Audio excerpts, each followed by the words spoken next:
Welcome to Free Fly Theater.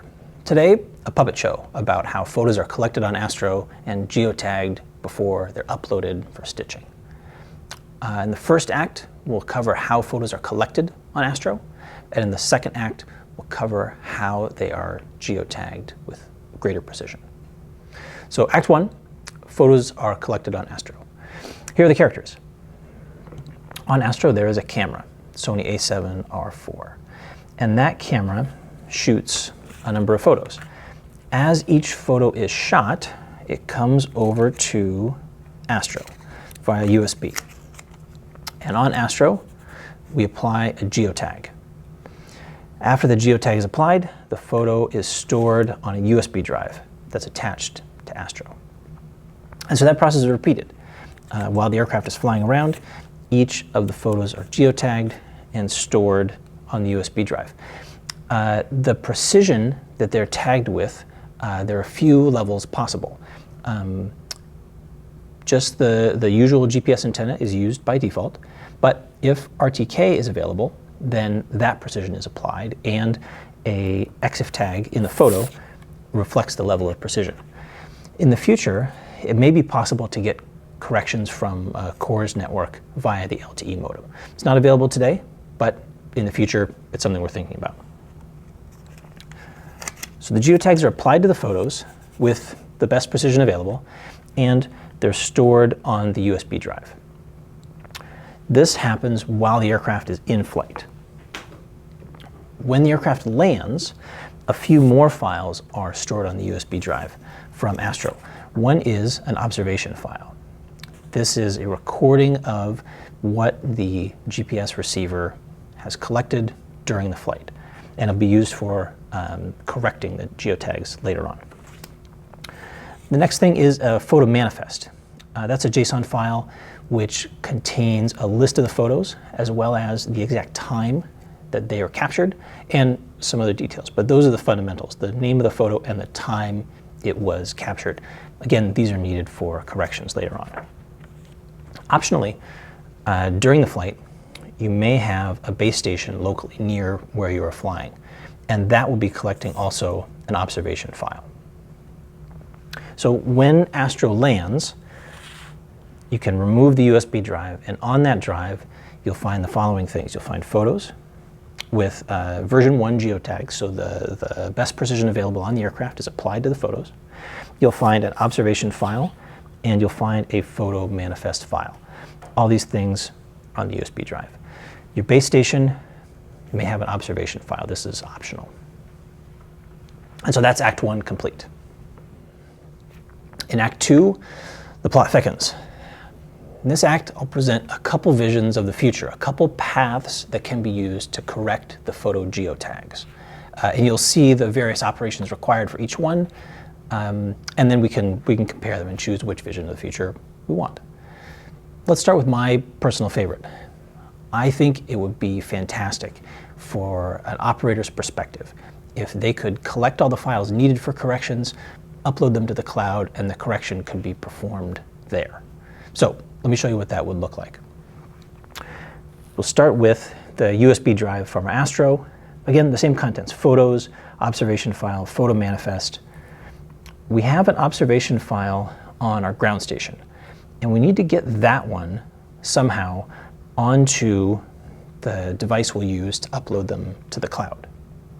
Currently, if you don't apply any correction, then you'll simply take this USB drive and you'll connect it to the iPad, and these things will be uploaded to the server for stitching. However, if we want to include an observation file, then there are a couple ways we can do it. One way is that we can change apps. We can change to the base station app. And the base station app will allow us to download the observation file from the base station to our iPad or computer. And then we can upload all these files together to the server. And the corrections and stitching and all processing can be performed there. So that's path 1, where we upload everybody to the server and corrections happen there. An advantage of this, as you can see, is there are very few steps involved, and On the server, you can apply not only corrections from a local base station that might have been present during the flight, but also you can apply corrections from the CORS network, base stations that are close to where you've been flying with observations that they recorded there. An alternate path is that we can perform the geotag corrections locally on a device that we have with us while we're flying, or some other device. It doesn't have to be while we're flying, but before we perform the upload to the stitching server. One vision of the way that can go is that we could perform that correction in the AMC app, an app that we're already creating, and we could expand it to include PPK functionality. So the way that would look is that on your iPad you'd be flying, for example, with the Esri app. You would then change, as we did a moment ago, to the base station app. You would use that app to bring over the observation file from your base station. You'd connect the USB drive, and then you would bring all these files together into the AMC app. The AMC app would digest all these files, and it would perform corrections to the photo geotags. It would apply corrected geotags to each photo, going from version 1 to version 2. And then the USB drive would contain all the files you need. It would take photos with new geotags. Theoretically, we'd move the observation file over here so it would live in one directory with all the files from our flight and the photos. So then we could switch back to, for example, the Esri app. The Esri app, we could select all these photos with their geotags, bring them here, and then upload them to the server for stitching. Here's a third version of geotag corrections performed on the iPad. We could bring over the USB drive as before. We can switch to the base station app as before, bringing over our observation file and storing it on the USB drive. Then we could switch to a FreeFly PPK app. That app would process the photos on the USB drive using the observation file and photo manifest. It would apply new geotags to them, like this.